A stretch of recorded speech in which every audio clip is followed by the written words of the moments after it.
doing? Hope you're keeping safe out there. Today I thought I'd take a look at, well, something different. Well, not something different, some things different. I've decided to do 2 reviews in one, because the 2 figures in question kind of go together. You don't get one without the other, really. And what are those figures? Well, they're the Transformers Kingdom Cyclonus and the Transformers Studio Series 86 Scourge. And, they're a cracking pair of figures. I cannot lie, they are a proper pair of beauties. Proper pair of Bobby Dazzlers. So, I managed to pick these guys up. Cyclonus from Comics and Cocktails. Great store as always. Highly recommended. Cyclonus from Comics and Cocktails. Scourge I got from Hasbro Pulse UK. Now that they've opened, they have the stuff in stock. I thought I'd give them a try. 3 days delivery, okay pricing, but they have them in earlier than other stores, so I thought I'd give it a go. I'll give it a try, and I'm really pleased I did. These are 2 really great figures of 2 really classic Transformers characters, and I'm really happy with them. Okay, you know my shtick. Before I go into the figures themselves, just a quick backstory into the characters themselves. These 2 debuted in the 1986 The Transformers, the movie. The one, the only Transformers movie. There are no others. Ignore any others. I'm only joking. I know some of you like the live action ones, but I don't. So, if you want the real in-depth background of both these characters, as always, I recommend checking out Chris McFeely's channel. Can't get my words out now. I recommend checking out Chris McFeely's channel. That's better. Transformers the Basics. He's done a video on both Cyclonus and Scourge, and they're both good videos. But just as a Cliff Notes version of the version these are based on. In the Transformers the movie, the the planet-eating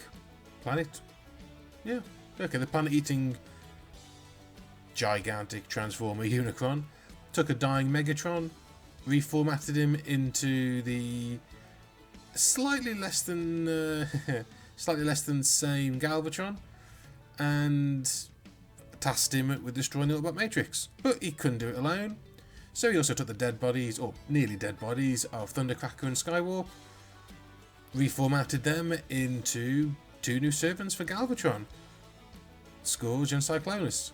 And this is a bit of a bone of contention with some people. The way it's filmed, it's quite clear that Thundercracker becomes Scourge, but it kind of makes it look like Bombshell, I think it was, becomes Cyclonus. You can see Skywarp and Cyclonus on screen at the same time. They both get turned into, 2 separate Cyclonuses, and one gets referred to as Cyclonus, the other as his Armada.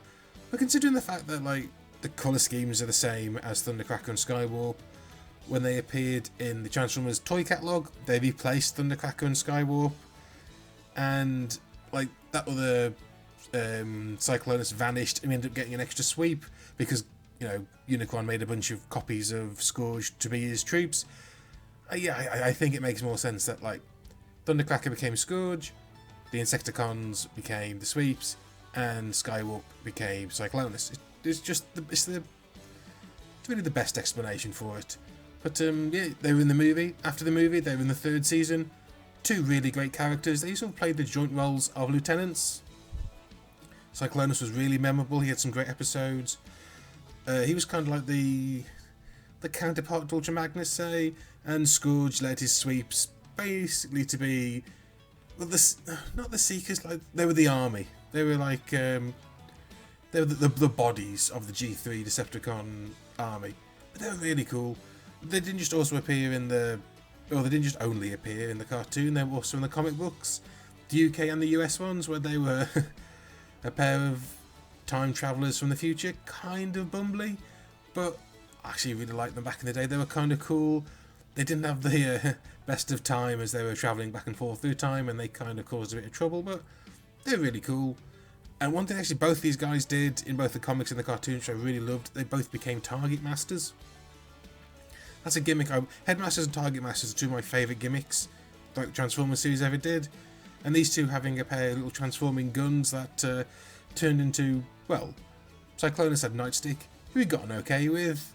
They seemed to gel pretty well. But Scourge became Fracas, who was basically a loud, annoying little sod. And I think that was really great to have with Scourge. It's kind of a shame, like, I'm just going to bury the lead here a little bit. These figures don't come with the Target Master partners, but considering like the amount of different Battle Masters who are Target Masters in essence, we got in Siege and Earthrise, it's pretty easy with a little bit of customizing to get these guys done. Yeah, it wouldn't be too difficult. I mean, you got sort of the right coloured arms and bodies. Some of them don't always match, but you could. I think if I took one of the darker bodies and used RIT dye or RIT dye to dye it black, got a pair of black legs, black arms, bit of face painting, you could recreate their Target Master partners pretty easily. Yeah, I might have to do that. That's a good idea. But anyway, okay, let's get down to the very first figure, and the first one I want to tackle is Scourge. And Scourge is from the 86 Studio Series line, and he's a really great figure. The sculpt on this guy is amazing. It's a really great, faithful adaptation of his on-screen appearance. The blues are really good. The whitish, light bluey grey is really cool. The facial detail with that goatee and moustache, very Unicron-like in his own way, that's there. It's brilliant. His pink fingernails, which I always thought was weird as a kid, but they do work. They've got this, I don't know, that they sell this kind of horror theme to him. He always reminded me of like a vampire. I don't know why that was, but it was really cool. Maybe it was the bat aesthetic. The figure itself is also pretty well poseable, actually. He's got the knees, ankle joints, tilted ankles, which is kind of cool, heel joints to help him with his balance, universal shoulder joints, bicep joints. His wrists are very, very tight. I might have to give them. There's a screw right next to the joint. I think it might be slightly over tightened on mine. I'll loosen that up though, and should hopefully help. Head rotates. The little thing on top of his head rotates as well, because like I had to refilm a fair bit of this because I had him with it facing the wrong way for most of it, which is a bit of a pain. But no, he's a really, really great figure. Yes, there's a little bit of back kibble on him, but stuff has to go somewhere, and he has a cape, wings anyway. That hides it. I mean, it looks okay. As far as accessories go, well, he comes with his gun, which is okay. No complaints there. It's a little hollow in places. It's a very big rifly gun, which I'm kind of surprised at. It doesn't stick out in my head as having a long rifly gun, but it works. You know, it works for the character. He's a hunter after all with his sweeps. You know, was it Scourge? No, I guess it's Scourge the tracker and his huntsman the sweeps. So having a bit of a longer hunting rifle works pretty well. Also comes with this effects part, which is kind of cool.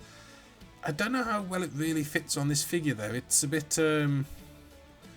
Might have to put a sensor bar over it. It looks like something from a ladies' intimates store, and it doesn't really fit him really well. Actually, no. I know who this effect actually would work really well with. If you've got like the Siege or Earthrise Megatron, or in my case the Generation Selects G2 one, makes a really great effect to go on his arm cannon. Looks like a really good firing fusion cannon effect. Actually, yeah, I wonder if like it was meant to go on there. Because it's kind of cool. I mean, because the Studio Series don't normally come with effects, so it's interesting he did. But his weapon can fit just like the normal blast effects from Siege and Earthrise on there. The smaller one that came with Fire Drive, I think we got a pair of pink ones with him. They work perfectly well on his rifle. They look really good on there. In fact, they're just the right size, actually. Yeah. Yeah. Well, I think if I do display them with an effect, it'll be these ones. That's actually pretty damn cool. Okay, that's Scourge's robot mode out the way. Now let me have a look at Cyclonus, who is part of the Kingdom line. Yeah, which is kind of weird. You've got all these Beast Wars characters and then the odd G1 one. But I'm not complaining, he's a great figure. As you can see, he is sculpted beautifully. Great aesthetic, great, I'm going to say great colour. The colour works. In my mind, he should be slightly darker. They're looking at like a load of reference pictures, his like hue of purple changes quite a bit, but all in all, this is a perfect representation near enough. I mean, I can't really complain. The figure has some pretty good articulation as well. Universal shoulders, elbow joints, bicep joints, wrist rotation, ball jointed head, the neck can rock back and forth, waist joint, universal hips. ankle tilts. He's got knees, but one slight problem I have with this figure is his knees are kind of free floating. You kind of have to permanently keep them slightly bent, because if you straighten them out fully, he has like this massive void in his lower leg, and his lower leg's too far forward compared to the top. But you kind of have to... It's not as actually as difficult or as noticeable in person normally, and as you're moving him around, it kind of fixes itself, but it's just something to be aware of. His knees could have done with like a locking point to lock them in the right position, and then still have the joint work. But honestly, apart from that, I can't complain. He can pull off some really wonderful poses, and just like Scourge, he comes with his own gun as an accessory. This is the gun he had in the show. It's a very silly looking gun. It looks like a little spaceship in its own right, to be fair, with little tiny wings and a... Yeah, it's odd. But nothing wrong with it. It's the gun he had in the show. The gun itself has like a little effects port on the end, and yet again, like Scourge, I think it looks really good with those little pink blast effects that came with Fire Drive. Yeah, that looks really cool. Yeah, again, if I do decide to display him with his weapon part showing, or with his weapon out, sorry, and with a blast effect on it, it'll definitely be this one. But yeah, Cyclonus though isn't a Studio Series figure. He's a Kingdom figure, and that means he has to work in a few little effects, or features should I say, and he does them really well.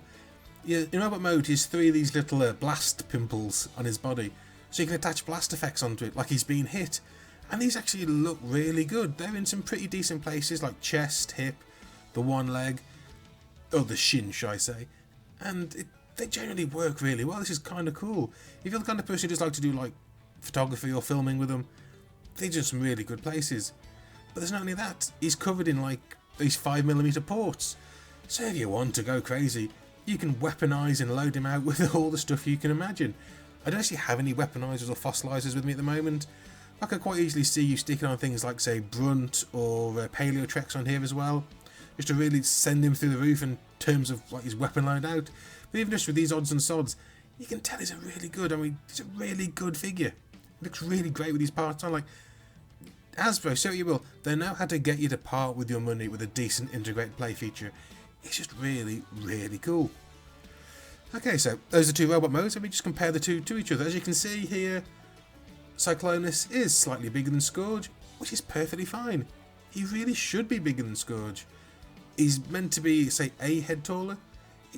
Depending on how you play him out with his knees, he could be slightly taller, slightly shorter, but as they are here, I think the two match up really well. Here they are next to a much smaller figure. Both these figures, by the way, are both Voyager price point. Here they are next to the smallest deluxe Cliff Jumper. And God, he really does look tiny, but yet again, I think that's to scale to the show. That they're getting really good at doing this scaling thing, so it really must be. Here they are next to another Studio Series figure from the 86 line, Blur. Yet again, I think that's right. I think they... actually looking at it, they may be slightly too big. But then again, Cyclonus is supposed to be nearly the size of Ultra Magnus, so no, I think that works. Here they are next to Cup. Yeah, again, I think they look slightly big compared to him, but it's nothing that wouldn't get lost in a display or shelves. Here they are next to another Voyager class figure, Hot Rod from the Studio Series, and I'm just going to put this out because I know a lot of people have mentioned it online in their videos. Yes, these are all Voyagers, and you can really see the difference between what you get in a Voyager price point.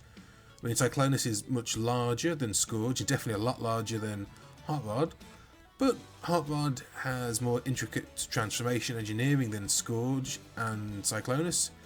Definitely a lot more than Cyclonus, a good bit more than Scourge, and he comes with a lot more accessories. I will review all these like movie series, Autobots, I'm going to review in a separate video in say a week or so after this one comes out, and I'll go more into depth about like the difference in what you get for pricing at different scales. But yeah, as you can see though, I think these are the right size compared to these guys. Yeah, that works. Here they are next to another Voyager. In this case it's the Earthrise Megatron mold, the G2 Gen Slex version I've got. And yeah, that's good. Yeah, they are about the right size really.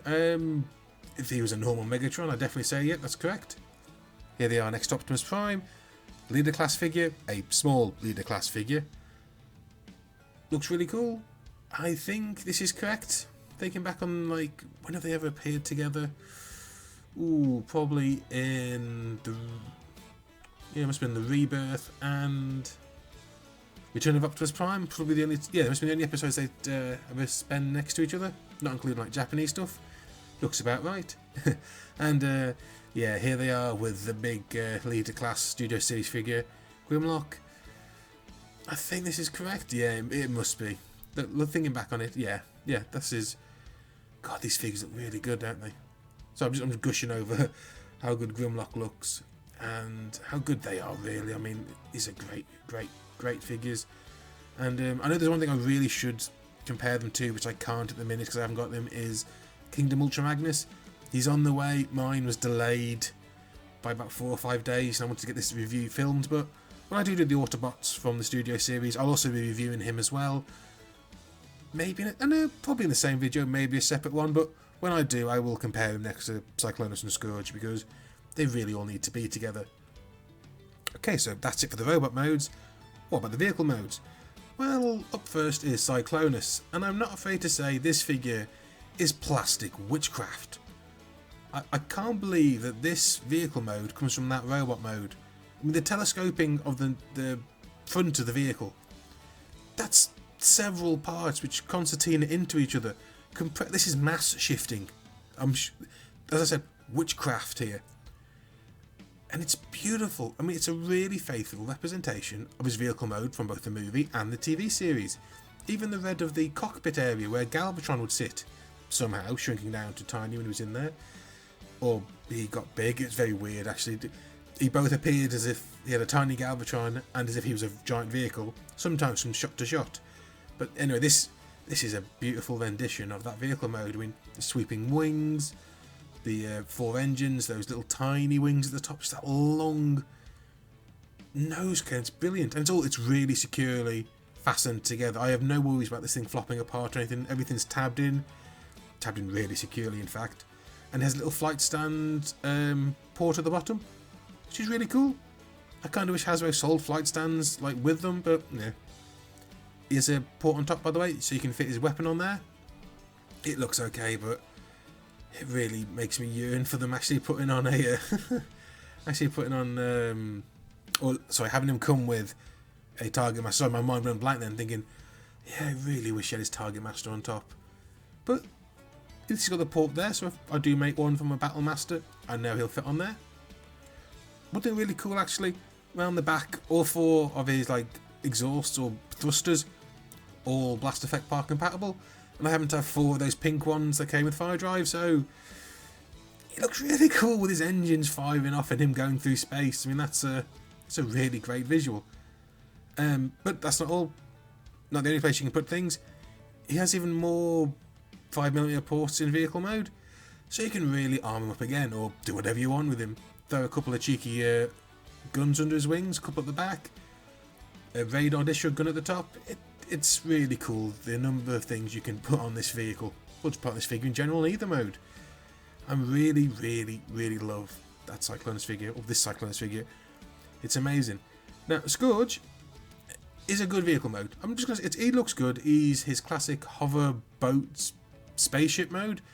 He has a port as well for putting on the flight stands, but it's not very stable, so he isn't actually plugged into the plug at the minute. The stand is just inside the gut bins underneath, but it works really. But yeah, he looks cool. I'm actually amazed how sleek that design looks, or how sleek the transformation actually ends up being. I've got no complaints really. Well, okay, one, gun storage. He only really has gun ports on either side, and it only really fits on the one side, because if you put the other, the gun's upside down. It's okay. I kind of wish they'd maybe cheesed a little port on top, so when I do eventually have a Battle Master / Target Master form, it could sit on there like it should, but I might have to think of something creative to do with that. Actually, tell you what, speaking of creative, weird thing he used to do in the show occasionally, and he did in the movie, he popped his head out while in vehicle mode, and the designers have done this little thing where you can pop forward this little flap at the front where his head is in vehicle mode, and his head's showing out. It's kind of cool. Not only that, but on the inside of the flap you pull forward, it kind of looks like a cockpit screen, so I can imagine him sat in there with his face just looking at these little display screens while he's flying around. It's funny. It makes me laugh. And just like Cyclonus, you can put blast effects on him. You can have some for the blasters on his side, one for the one attached to the top of his head. His engines have one, so you can have like the thruster effects. Yeah, again, looks really cool. And okay, so those are 2 individual vehicle modes. Let's compare them to each other. Yeah, spoiler alert, they're both bloody beautiful. They are both amazing representations of their on-screen counterparts, and they look great. Compare them to a few other characters from Season 3 they would have interacted with, maybe in vehicle mode. Here they are next to Blur. They, yeah, see what I mean about sort of mass shifting? Like, remember how big they were in vehicle mode compared to Blur? I mean, they're still bigger than him, but they don't seem as towering in vehicle mode. They really condense down their mass into these really dense and really sturdy vehicle modes. It's great. Here they are next to Cup. Cup still looks really small. Actually, Cup gets quite small himself, but yeah, again, they look really good with him. Here they are with Hot Rod, who looks about comparatively the same as he did in robot mode to them. He's smaller than them, despite being a Voyager, but his transformation is a lot more complex, really, compared to, well, maybe not compared to Cyclonus' magical nose cone, but a lot more is involved, and I really can't complain. If he was bigger, he wouldn't be to scale as he should have been, and really, this is what I really want for a vehicle mode Hot Rod compared to these guys. And here they are next to the leader class Grimlock, who still just looks massive, but it works. I can't complain about that. Grimlock is meant to be huge compared to them, well, compared to most Transformers, and this works. Okay, so, okay, what do I think end of the day? Unless that's not really been clear, I flipping love these figures. I can genuinely say these are 2 of the best Decepticon figures released in years.